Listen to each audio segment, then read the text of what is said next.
ಮಹಾರಾಜ ವಿದ್ಯಾಧರನಿಗೆ gardening ಶೋಕಿ ತುಂಬಾ ಇತ್ತು. ಅವನ್ ಗಾರ್ಡನಲ್ಲಿ ವಿಧ ವಿಧವಾದ ಹೂಗಿಡಗಳನ್ನೆಲ್ಲ ಹಾಕಿದ್ದ.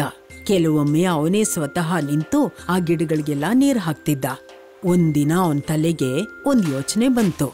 ಸೈನಿಕರೇ, ಮಂತ್ರಿಗಳಿಗಾಗಿ ನಮ್ಮ ಅರಮನೆಯ ತೋಟದಲ್ಲಿರುವ ಮಾವಿನ ಹಣ್ಣನ್ನು ತಗೊಂಡ್ ಬನ್ನಿ. ಸರಿ ಮಹಾರಾಜ. ಸಾರಂಗ, ರುಚಿ ನೋಡಿ ಹೇಳಿ ಹೇಗಿದೆ ಅಂತ. ಇವನ್ನ ಬೆಳೆಸಿರೋದೇ ನಾವು. ಖಂಡಿತ ಇದು ಸಿಹಿಯಾಗೇ ಇರಬೇಕು. ನೀನು ತಗೋ ಲಾಲ್ಚಂದ್.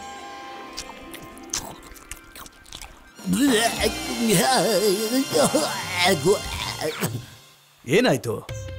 ಮಾವಿನ ಹಣ್ಣು ತುಂಬಾ ಸಿಹಿ ಇದೆ ಮಹಾರಾಜ. ಆದ್ರೆ ಬಾಯಲ್ಲಿ ಹುಳ ಏನಾದ್ರೂ ಬಂದು ಸೇರ್ಕೊಂಡ್ಬಿಟ್ರೆ ಕಷ್ಟ. ಅದಕ್ಕೆ ಹೋಗಿ ಬಾಯಿ ತೊಳ್ಕೊಂಡ್ ಬಂದ್ಬಿಡ್ತೀನಿ. ಸಾರಂಗ, ನೀನು ತಿನ್ನು.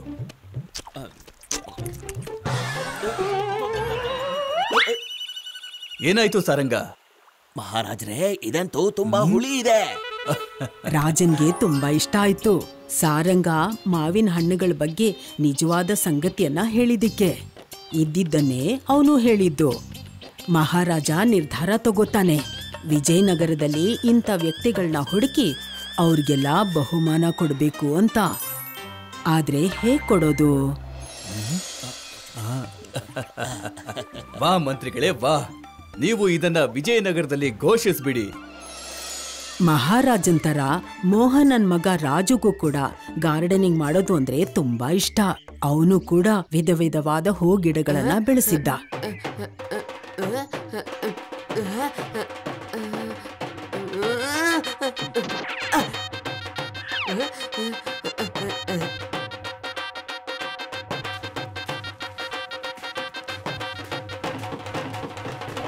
ಕೇಳಿ ಕೇಳಿ ಕೇಳಿ, ಮಹಾರಾಜ ಇವತ್ತು ವಿಜಯನಗರದ ವಾಸಿಗಳಿಗೆ ಬೀಜ ಕೊಡ್ತಿದ್ದಾರೆ. ಯಾರು ಬೀಜ ಹಾಕಿ ಬೆಳೆನ ತುಂಬಾ ಸುಂದರವಾಗಿ ಬೆರೆಸ್ತಾರೋ ಮಹಾರಾಜ ತಮ್ಮ ಕೈಯಾರೆ ಅವರಿಗೆ ಬಹುಮಾನವನ್ನ ಕೊಡ್ತಾರೆ. ಕೇಳಿ ಕೇಳಿ ಕೇಳಿ.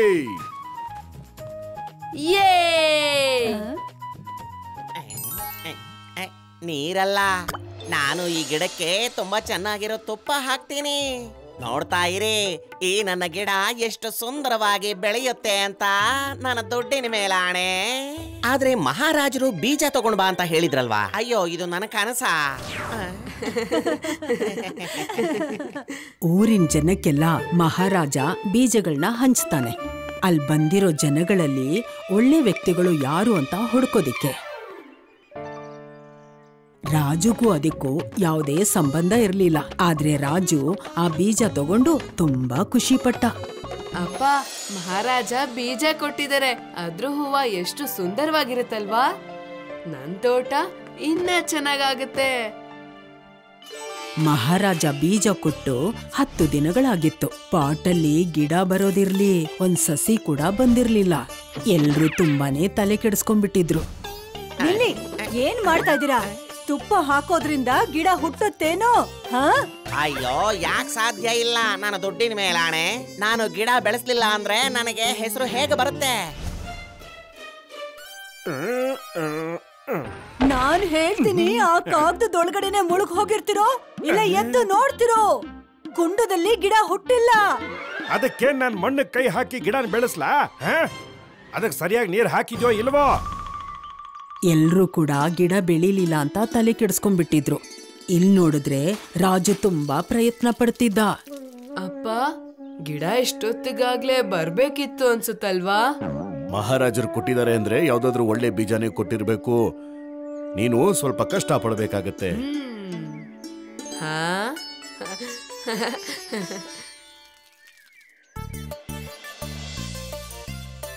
2 ತಿಂಗಳ ನಂತರ ವಿಜಯನಗರದ ಜನಗಳ ತಯಾರಿ ಹೇಗಿತ್ತು ಅಂತ ನೋಡೋಣ.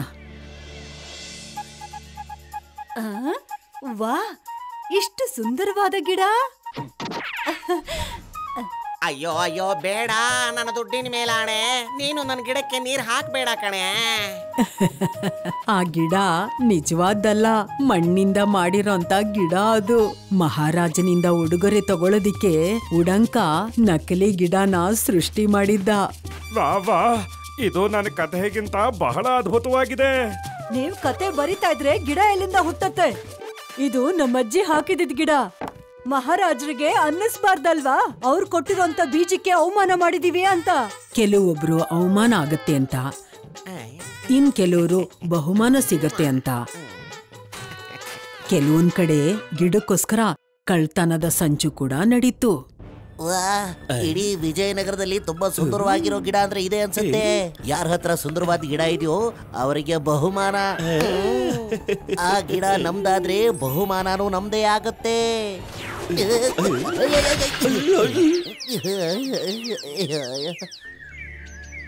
ಕೊನೆಗೂ ಆ ದಿನ ಬಂದೇ ಬಿಡ್ತು. ಎಲ್ರೂ ತಮ್ಮ ತಮ್ಮ ಗಿಡಗಳನ್ನ ತಗೊಂಡು ಮಹಾರಾಜರ ಹತ್ರ ಬರೋ ಅಂತ ದಿನ.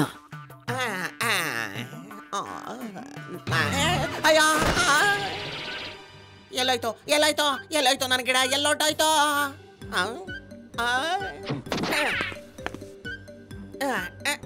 ಅಯ್ಯೋ, ನೀವ್ ಗಿಡ ತಗೊಂಡ್ ಹೋಗ್ಬೇಕಲ್ವಾ, ಇಲ್ಲೇನ್ ಮಾಡ್ತಾ ಇದ್ದೀರಾ? ಅಯ್ಯೋ, ಎಲ್ಲ ಹಾಳಾಗೋಯ್ತು ಕಣೆ. ನನ್ನ ಗಿಡ ಕಾಣಿಸ್ತಾನೆ ಇಲ್ಲ. ನಾನು ಏನ್ ಮಾಡ್ಲಿ? ನನ್ನ ದುಡ್ಡಿನ ಮೇಲಾಣೆ. ಇಷ್ಟು ಜನಗಳಲ್ಲಿ ರಾಜು ಕೂಡ ಇರ್ಬೇಕಿತ್ತು, ಆದ್ರೆ ಅವನು ಮನೇಲೇ ಇದ್ದ. ನಾನ್ ಬರೀ ಮಣ್ಣು ತಗೊಂಡ್ ಹೋಗಿ ರಾಜರಿಗೆ ಏನಂತ ಹೇಳಿ? ಅವ್ರಿಗೆ ಹೇಳು, ಮಹಾರಾಜ ನಾನ್ ತುಂಬಾ ಕಷ್ಟಪಟ್ಟಿದ್ದೆ, ಆದ್ರೆ ಗಿಡನೇ ಬರ್ಲಿಲ್ಲ ಅಂತ.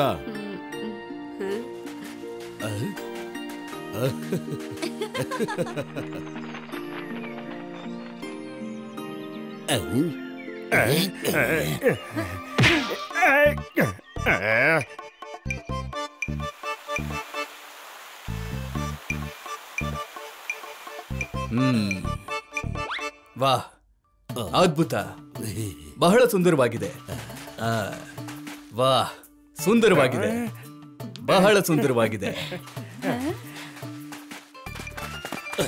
ನಿಂತ್ಕೊಳ್ರೋ, ನನ್ ಗಿಡ ನನ್ಗೆ ವಾಪಸ್ ಕೊಟ್ಬಿಡ್ರೋ.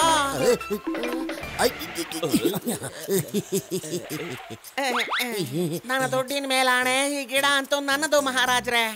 ಇವನ್ ಸುಳ್ಳು ಹೇಳ್ತಾ ಇದ್ದಾನೆ ಮಹಾರಾಜ, ಇದು ನಮ್ಮ ಗಿಡ. ಮಂತ್ರಿಗಳೇ,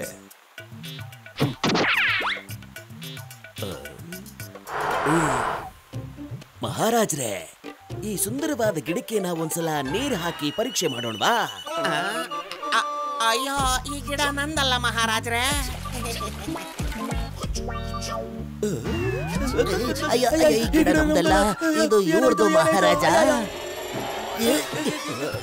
ಅಯ್ಯಯ್ಯೋ, ಅಯ್ಯ ಅಯ್ಯೋ, ನನ್ನ ದುಡ್ಡಿನ ಮೇಲಾಣೆ.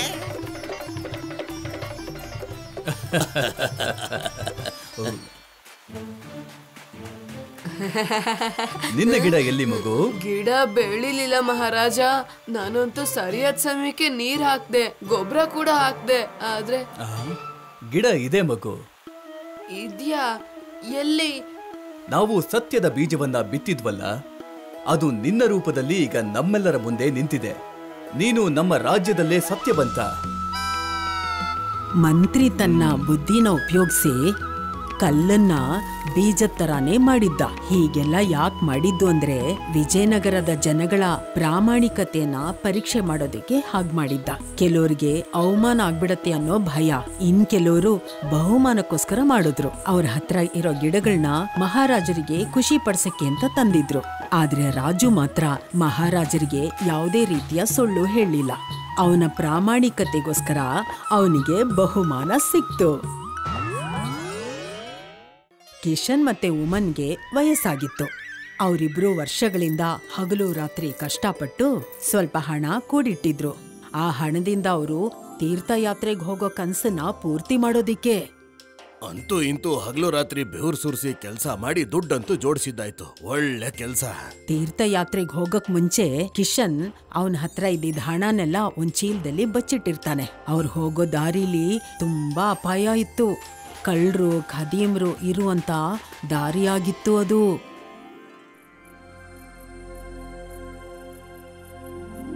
ನನಗಂತೂ ಸುಸ್ತಾಗೋಯ್ತು. ಈಗ ನೀನೇ ಈ ನಾಣ್ಯದ ಚೀಲನ ಹಿಡ್ಕೊಂಡು ಬಾ.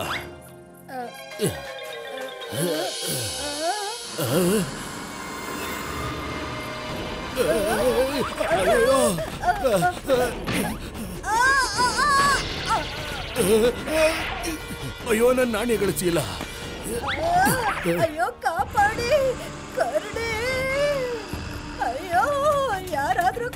ಮಾಡಿ ನನ್ನ.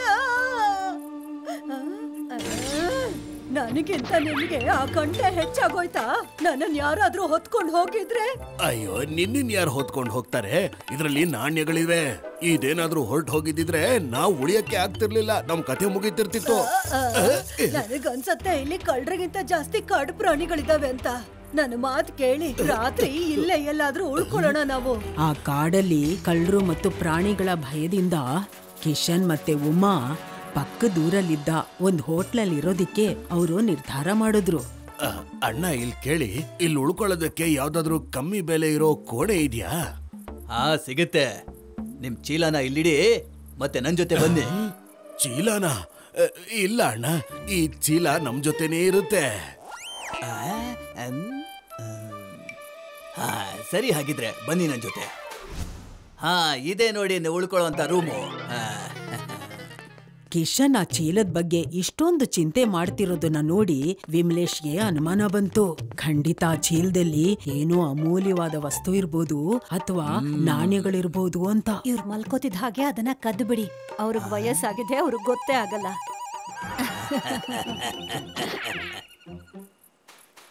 ಕಿಶನ್ನು ಆ ಚೀಲನ ತಲೆ ದಿಂಬಿನ ಹಾಗೆ ಇಟ್ಕೊಂಡು ಮಲ್ಕೊಂಡಿದ್ದ. ಮತ್ತೆ ಅವತ್ತಿನ ರಾತ್ರಿ ವಿಮಲೇಶ್ ಮತ್ತೆ ಅವನ ಹೆಂಡತಿ ಆ ಚೀಲನ ಕಳ್ತನ ಮಾಡ್ತಾರೆ.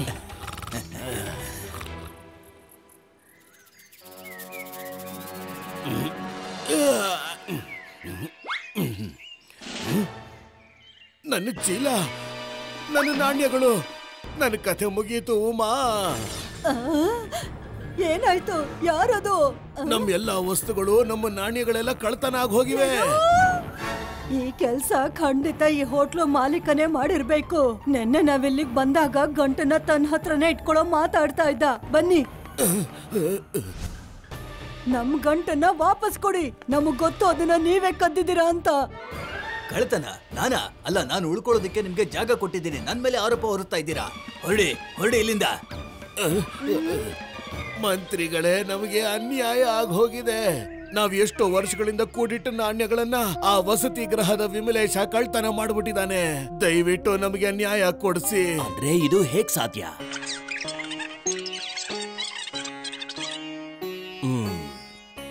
ಆದ್ರೆ ವಿಮ್ಲೇಜ್ ಹೇಳ್ತಿದ್ದಾನೆ ಅವನ್ ಕಳ್ತನ ಮಾಡಿಲ್ಲ ಅಂತ. ನೀವು ನೋಡಿದ್ರೆ ಅವನೇ ಕಳ್ತನ ಮಾಡಿದಾನೆ ಅಂತ ಹೇಳ್ತಿದ್ದೀರಾ. ನಿಮ್ ಹತ್ರ ಯಾವುದಾದ್ರೂ ಸಾಕ್ಷಿ ಇದೆಯಾ? ನನ್ನ ಹತ್ರ ಇದಕ್ಕೆ ಒಂದು ಉಪಾಯ ಇದೆ. ಆದಷ್ಟು ಬೇಗ ನ್ಯಾಯ ಸಿಗುತ್ತೆ. ಹಾಗಾದ್ರೆ ಬೇಗ ಉಪಾಯ ಹೇಳಿ. ಅದಕ್ಕೂ ಮೊದ್ಲು ನೀವು ನನಗೆ ಒಂದು ಕೆಲಸ ಮಾಡ್ಕೊಡ್ಬೇಕು. ನಾನು ಏನ್ ಬೇಕಾದ್ರೂ ಮಾಡ್ತೀನಿ, ನೀವು ದಯವಿಟ್ಟು ಕೆಲಸ ಹೇಳಿ ಸಾಕು. ಸರಿ ಸರಿ ಸರಿ. ನನ್ನ ಹತ್ರ ಒಂದು ಡೋಲ್ ಇದೆ. ಅದನ್ನ ನನ್ನ ಮನೆಯಿಂದ ತಗೊಂಡ್ ಬಂದು ಅರಮನೆ ಹತ್ರ ಇಡ್ಬೇಕು. ಮೊದ್ಲು ನೀನ್ ಈ ಕೆಲ್ಸ ಮಾಡು, ಆಮೇಲೆ ಈ ಕೆಲ್ಸನ ವಿಮಲೇಶ್ ಹತ್ರನೂ ಮಾಡಿಸ್ತೀನಿ. ಆದ್ರೆ ಒಂದು ಮಾತು, ಡೋಲ್ ಅಂತೂ ಭಾರಿ ತೂಕ ಇದೆ. ಅದನ್ನ ಹುಷಾರಾಗಿ ಎತ್ಕೊಂಡ್ ಬರ್ಬೇಕು. ನೀವು ಹೇಗ್ ಹೇಳ್ತಿರೋ ಹಾಗೆ ಆಗ್ಲಿ ಮಹಾಮಂತ್ರಿ.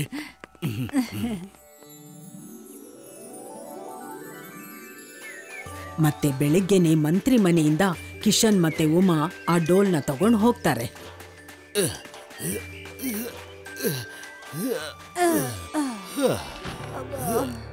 ಇದಂತೂ ತುಂಬಾನೇ ಭಾರ ಇದೆ ರೀ.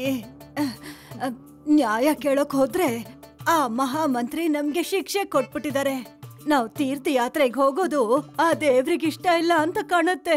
ನಾಣ್ಯಗಳಂತೂ ಹೋಯ್ತು, ಈಗ ಮನೆಗ್ ಹೋಗೋಣ, ಇಲ್ಲ ಅಂದ್ರೆ ಪ್ರಾಣನೂ ಹೊಟ್ಟೋಗುತ್ತೆ. ಸರಿಯಾಗಿ ಹೇಳ್ದೆ. ಆದ್ರೆ ಮಹಾಮಂತ್ರಿಗಳು ಕೊಟ್ಟಿರೋ ಕೆಲ್ಸನ ನಾವು ಹೇಗಾದ್ರೂ ಮುಗಿಸ್ಲೇಬೇಕಲ್ಲ. ಇಬ್ರು ಡೋಲ್ನ ತಗೊಂಡು ಅರಮನೆಗೆ ಹೊರಟ್ರು.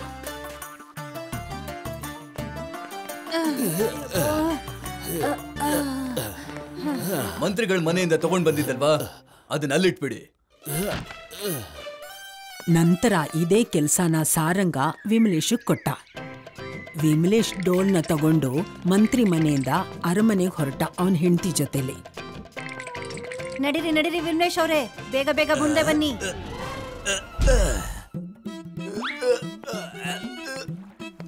ವಾ, ಎಷ್ಟು ಸುಂದರವಾಗಿದೆ ಅಲ್ವಾ ಈ ಜಾಗ. ಒಬ್ನೇ ಈ ಡೋಲನ್ನ ಎತ್ಕೊಂಡ್ ಬಂದು ನನ್ ಸೊಂಟ ಎಲ್ಲ ಹಿಡ್ಕೊಂಡ್ ಬಿಟ್ಟಿದೆ. ನನಗ್ ಸ್ವಲ್ಪ ಸಹಾಯ ಮಾಡೆ. ಹೌದಾ? ಕಳ್ತನ ಮಾಡೋದು ನೀವು, ಆದ್ರೆ ಇದನ್ನ ಎತ್ಕೊಂಡು ಹೋಗೋದು ನಾನಾ? ಅಯ್ಯೋ, ನನಗೆ ಕಳ್ತನ ಮಾಡ್ಬೇಕು ಅಂತ ಹೇಳ್ಕೊಟ್ಟವಳು ನೀನೇ ಅಲ್ವೇನೆ? ಇಲ್ಲ,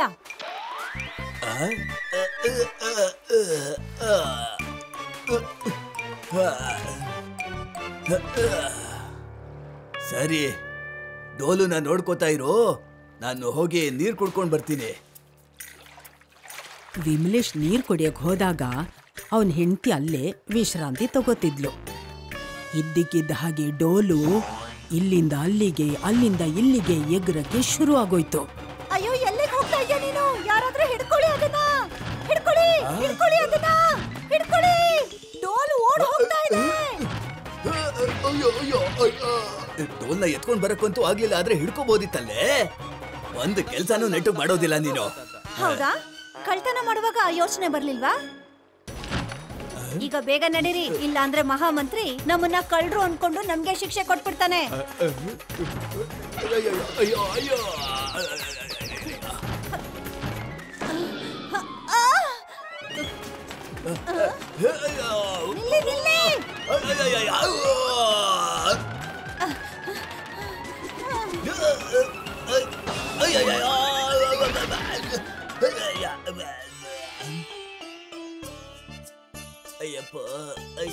ವಿಮಲೇಶ್ ಮತ್ತೆ ಅವನ ಹೆಂಡತಿ ಕಷ್ಟಪಟ್ಟು ಆ ಡೋಲ್ನ ತಗೊಂಡು ಅರಮನೆಗೆ ಬರ್ತಾರೆ. ಅಲ್ಲಿ ಕಿಶನ್ ಮತ್ತೆ ಉಮಾ ಆ ಅರಮನೆಗೆ ಮೊದ್ಲೇ ಬಂದಿದ್ರು. ನೀವಿಬ್ರು ಇನ್ನೂ ಇಲ್ಲೇ ಇದ್ದೀರಾ? ನನಗನ್ಸುತ್ತೆ ನೀವು ಶಿಕ್ಷೆ ಸಿಕ್ಕ ಮೇಲೆನೆ ಒಪ್ಕೊಳ್ಳೋದು ಅಂತ.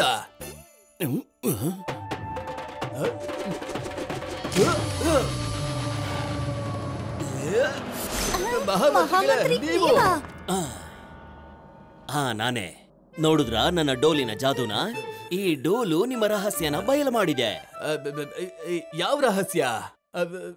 ಅದೇ, ಅದಕ್ಕೋಸ್ಕರ ನೀವಿಬ್ರು ಜಗಳ ಮಾಡ್ಕೊಂಡ್ರಿ. ಆಮೇಲೆ ನಾನು ಡೋಲ್ ಒಳಗಡೆ ಕೂತ್ಕೊಂಡು ಎಲ್ಲಾನು ಕೇಳಿಸ್ಕೊಂಡೆ. ನೀನೀಗ ಈ ರೈತನ ಹತ್ರ ಕಳ್ತನ ಮಾಡಿರೋದನ್ನೆಲ್ಲ ಹಿಂತಿರುಕೊಡು, ಇಲ್ಲ ಅಂದ್ರೆ ಕಾರಾಗೃಹದಲ್ಲಿ ಶಿಕ್ಷೆ ಅನುಭವಿಸೋದಿಕ್ಕೆ ಸಿದ್ಧನಾಗೋ. ಧನ್ಯವಾದ ಮಹಾಮಂತ್ರಿಗಳೇ. ಆಗ ವಿಮಲೇಶ್ ಮತ್ತೆ ಅವನ ಹೆಂಡತಿ ಆ ಚೀಲನ ವಾಪಸ್ಸು ಕಿಶನ್ಗೆ ಕೊಟ್ಬಿಡ್ತಾರೆ. ಆಗ ಕಿಶನ್ ಮತ್ತೆ ಉಮಾ ತೀರ್ಥಯಾತ್ರೆಗೆ ಖುಷಿ ಖುಷಿಯಾಗಿ ಹೋಗ್ಬಿಡ್ತಾರೆ.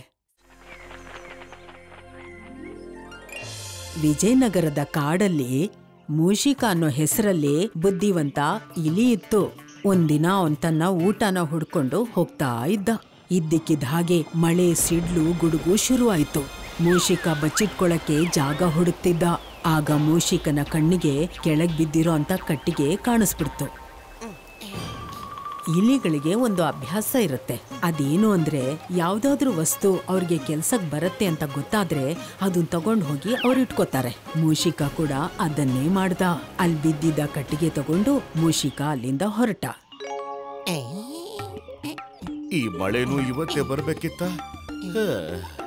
ಏನಾಯ್ತಪ್ಪ, ತುಂಬಾ ಬೇಜಾರಲ್ಲಿದ್ಯಾ? ಏನು ಅಂತ ಹೇಳಿ, ನನ್ನ ಎಲ್ಲಾ ಕಟ್ಟಿಗೆಗಳು ನೀರಲ್ಲಿ ನೆಂದು ಒದ್ದೆ ಆಗಿ ಹೋಗಿವೆ. ಈಗ ಒಲೆ ಹತ್ಲಿಲ್ಲ ಅಂತಂದ್ರೆ ನಾನು ಈ ಮಡಿಕೆಗಳನ್ನ ಹೇಗಾದ್ರೂ ತಯಾರಿಸ್ಲಿ. ಮಡಿಕೆನ ಅರಮನೆಗೆ ತಲುಪಿಸ್ಲಿಲ್ಲ ಅಂತಂದ್ರೆ ಮಹಾರಾಜರಿಗೆ ತುಂಬಾ ಕೋಪ ಬಂದ್ಬಿಡುತ್ತೆ. ಸಮಸ್ಯೆ ಅಂತೂ ಗಂಭೀರವಾಗೇ ಇದೆ. ಅದಕ್ಕೆ ನನ್ನ ಹತ್ರ ಒಂದು ಉತ್ತಮವಾದ ಪರಿಹಾರನೂ ಇದೆ. ನೀನೇ ಸ್ವತಃ ಒಂದು ಇಲಿ, ನೀನ್ ನನಗೇನ್ ಸಹಾಯ ಮಾಡ್ತೀಯಾ? ನೋಡು, ನನ್ನ ಹತ್ರ ಒಂದು ಒಣಗಿರೋ ಕಟ್ಟಿಗೆ ಇದೆ. ನೀನು ಇದರಿಂದ ಈಗ ಬೆಂಕಿಯನ್ನ ಹಚ್ಚಬಹುದು. ಆಮೇಲೆ ನೀನು ಮಡಕೆನು ನೀನು ಬೇಯಿಸಬಹುದು. ಆಮೇಲೆ ನೀನು ನಿನ್ ಮಡಕೆನ ಮಾರ್ಲೂಬಹುದು. ನಿನಗೆ ದೇವ್ರು ಒಳ್ಳೇದ್ ಮಾಡ್ಲಿ. ಮಡಕೆ ಬದಲಿಗೆ ನೀನು ನನಗೆ ಏನ್ ಕೊಡ್ತೀಯಾ ಅದನ್ನ ಹೇಳೋ. ಈ ಇಲಿ ಕೇಳೋದ್ ಕೇಳ್ತಾ ಇದೆ, ಅದ್ ಏನ್ ಕೇಳುತ್ತೆ? ಸರಿ, ಅದೇನ್ ಬೇಕು ಕೇಳು.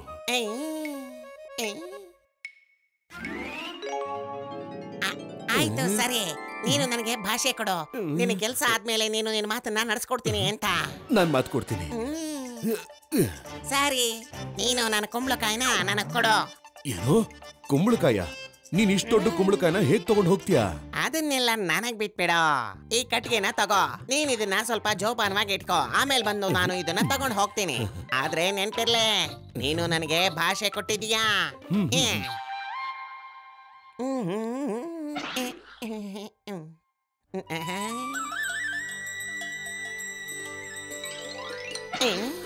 ಇಷ್ಟೊಂದು ಬೇಜಾರಲ್ಲಿ ಯಾಕಿದ್ಯಪ್ಪ? ಅಯ್ಯೋ, ಮತ್ತೇನಪ್ಪ ಮಾಡ್ಲಿ, ಈ ಬಿರುಗಾಳಿ ನನ್ನ ಎಮ್ಮೆನ ಹೆದರಿಸ್ಬಿಟ್ಟಿದೆ. ಅದೀಗ ಹಾಲೇ ಕೊಡ್ತಾ ಇಲ್ವಲ್ಲಪ್ಪ. ನಾನು ಹಾಲನ್ನ ಮಾರದೆ ಹೋದ್ರೆ ಮನೆಯಲ್ಲಿ ಊಟದ ವ್ಯವಸ್ಥೆ ಮಾಡೋದಿಕ್ಕಾಗೋದಿಲ್ವೇ? ನಿನ್ನ ಸಮಸ್ಯೆ ಅಂತೂ ಗಂಭೀರವಾಗಿದೆ. ನನ್ನ ಹತ್ರ ಇದಕ್ಕೆ ಒಂದು ಉತ್ತಮವಾದ ಪರಿಹಾರ ಕೂಡ ಇದೆ. ಏನ್ ಹೇಳ್ದೆ ನಿನ್ ಹತ್ರ? ಆದ್ರೆ ನೀನಂತೂ ಒಂದು ಸಣ್ಣ ಇಲಿ ಇದೆಯಾ. ಆದ್ರೆ ನನ್ನ ಹತ್ರ ಒಂದು ದೊಡ್ಡ ಕುಂಬಳಕಾಯಿ ಇದೆಯಲ್ಲ, ನಿನಗಿಷ್ಟ ಇದ್ರೆ ನೀನು ಅದನ್ನ ತಗೋ. ಆದ್ರಿಂದ ನೀನು ನಿನ್ನ ಎಮ್ಮೆಗೆ ಒಳ್ಳೆ ಊಟನೂ ಮಾಡ್ಬೋದು. ಏನೋ ನಿಜವಾಗ್ಲು ಎಲ್ಲಿದೆ ಕುಂಬಳಕಾಯಿ? ನಾನೇನೋ ಕುಂಬಳಕಾಯಿ ಕೊಡ್ತೀನಪ್ಪ. ಅದ್ರ ಬದಲಿಗೆ ನೀನು ನನಗೇನ್ ಕೊಡ್ತೀಯಾ ಹೇಳು? ಏನ್ ಕೊಡ್ತೀಯಾ ಹೇಳು?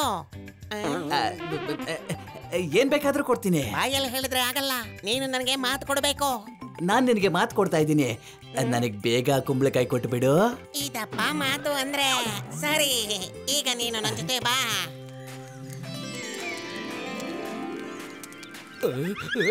ಬಂದ್ರ ಕುಂಬಳಕಾಯಿ ತಗೊಳ್ಳೋದಕ್ಕೆ? ಅಲ್ಲಿ ನೋಡಿ, ಸುರಕ್ಷಿತವಾಗಿ ಇಟ್ಟಿದ್ದೀನಿ ಅದನ್ನ. ಏನಣ್ಣ, ನೀನೇನಾದ್ರೂ ಅದಕ್ಕೆ ಮಾತು ಕೊಟ್ಟಿದ್ಯಾ ಹೇಗೆ? ನಾನು ಕೂಡ ಕೊಟ್ಟಿದ್ದೀನಿ. ಹಾಗಾದ್ರೆ ನಿನ್ ಕಥೆ ಮುಗೀತು ಬಿಡು. ಇವನ್ ನಿನ್ನಿಂದ ಭೂಮಿನ ಕೇಳ್ತಾನೋ ಚಿನ್ನನ್ ಕೇಳ್ತಾನೋ ಅದೇನ್ ಕೇಳ್ತಾನೋ ಗೊತ್ತಿಲ್ಲ, ನೋಡ್ತಿರು. ಸರಿ, ಈ ಕುಂಬಳಕಾಯಿನ ನೀನು ತಗೊಂಡು ಹೋಗು. ನೀನು ನನಗೆ ಕೊಟ್ಟಿರೋ ಮಾತನ್ನ ಉಳಿಸ್ಕೊಡು. ಏನ್ ಬೇಕು ನಿನಗೆ? ನನಗೇನ್ ಬೇಕು ಅಂದ್ರೆ ನಿನ್ನ ಎಮ್ಮೆ ಬೇಕು. ಏನು? ಅಯ್ಯಪ್ಪ! ನೋಡು, ನೀನು ನನಗೆ ಮಾತು ಕೊಟ್ಟಿದೀಯಾ, ಮರಿಬೇಡ. ಸರಿ, ತಗೊಂಡೋಗು. ಇದೇ ತರ ಮೂಷಿಕ ತುಂಬಾ ಬುದ್ಧಿ ಉಪಯೋಗಿಸಿ ಕುಂಬಳಕಾಯಿ ಬದಲಾಗಿ ಹಾಲ್ ಮಾರೋನ್ ಹತ್ರ ಒಂದ್ ಎಮ್ಮೆನ ತಗೊಂಡ. ಇದೇ ತರ ದಿನಗಳು ಕಳೆದ್ವು. ಒಂದಿನ ಹೀಗೆ ಮೂಷಿಕ ಓಡಾಡ್ತಿರ್ಬೇಕಾದ್ರೆ ಆಗ ಒಂದು ಮನೇನ ನೋಡ್ತಾನೆ. ಅಲ್ಲಿ ಆ ಮನೇಲಿ ಮದುವೆ ನಡೀತಾ ಇರುತ್ತೆ. ಮದುವೆ ಮಂಟಪ, ಆದ್ರೆ ಯಾರ ಮುಖದಲ್ಲೂ ಖುಷಿನೇ ಕಾಣಿಸ್ತಾ ಇಲ್ವಲ್ಲ. ಆದ್ರೆ ಖಂಡಿತವಾಗ್ಲೂ ಇಲ್ಲಿ ಏನೋ ಒಂದು ಸಣ್ಣ ಸಮಸ್ಯೆ ಇದೆ. ಚಿಕ್ಕ ಸಮಸ್ಯೆ ಅಲ್ಲ, ತುಂಬಾ ದೊಡ್ಡ ಸಮಸ್ಯೆ ಇದೆ. ಮದುವೆಗೆ ಪಾಯಸ ಮಾಡೋದಕ್ಕೆ ಕಟ್ಟಿಗೆ ಅವನೇ ಬಂದಿಲ್ವಲ್ಲ. ಈಗ ನನ್ನ ಮದುವೆಲಿ ಪಾಯಸ ಇಲ್ದೇ ಇದ್ರೆ ಊಟ ಅದ್ ಹೇಗ್ ಮುಕ್ತಾಯ ಆಗುತ್ತೆ? ಮಾತು ಎಂತ ಮಾತು? ನೀವು ನನ್ನ ಎಮ್ಮೆನ ತಗೊಳ್ಳಿ, ನಿಮ್ಗೆ ಎಷ್ಟು ಬೇಕೋ ಅಷ್ಟು ಹಾಲು ಕರ್ಕೊಳ್ಳಿ. ಆದ್ರೆ ಅದಕ್ಕೂ ಬದಲಾಗಿ ನೀವು ನನಗೆ ಏನು ಕೊಡ್ತೀರಾ ಅದನ್ನ ಹೇಳಿ.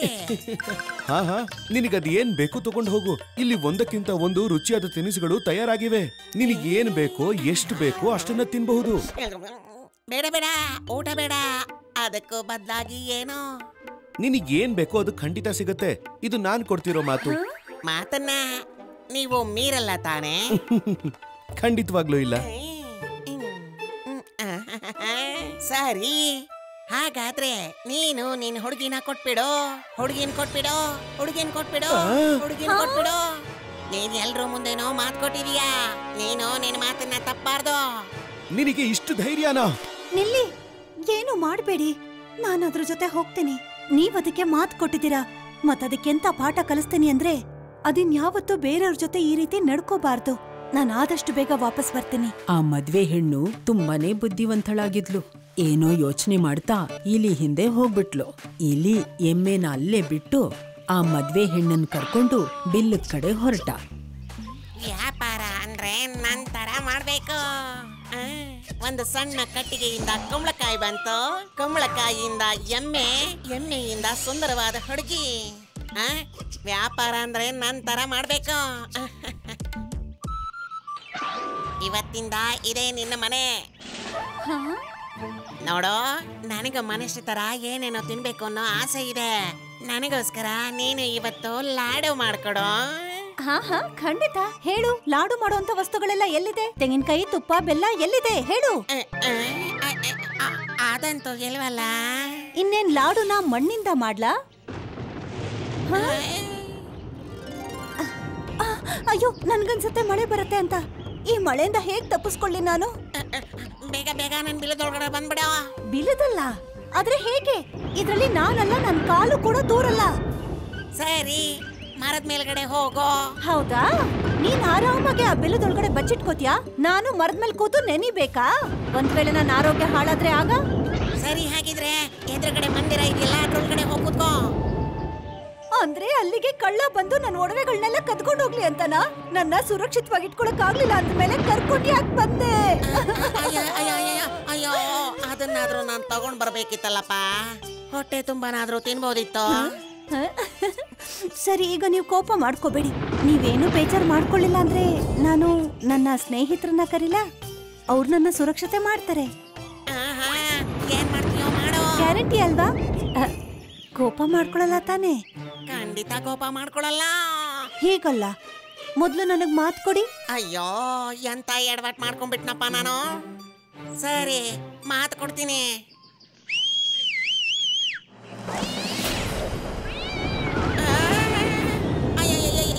ಇವರೆಲ್ಲ ಎಲ್ಲಿಂದ ಬಂದ್ರಪ್ಪ? ಇವರೇ ನನ್ನ ಸ್ನೇಹಿತರು, ರಾಮ ಮತ್ತೆ ಶ್ಯಾಮ. ಸ್ನೇಹಿತರೆ, ನನ್ನ ರಕ್ಷಣೆಯನ್ನ ಮಾಡಿ. ಅಯ್ಯಯ್ಯೋ, ಕಾಪಾಡಿ ಕಾಪಾಡಿ ಕಾಪಾಡಿ.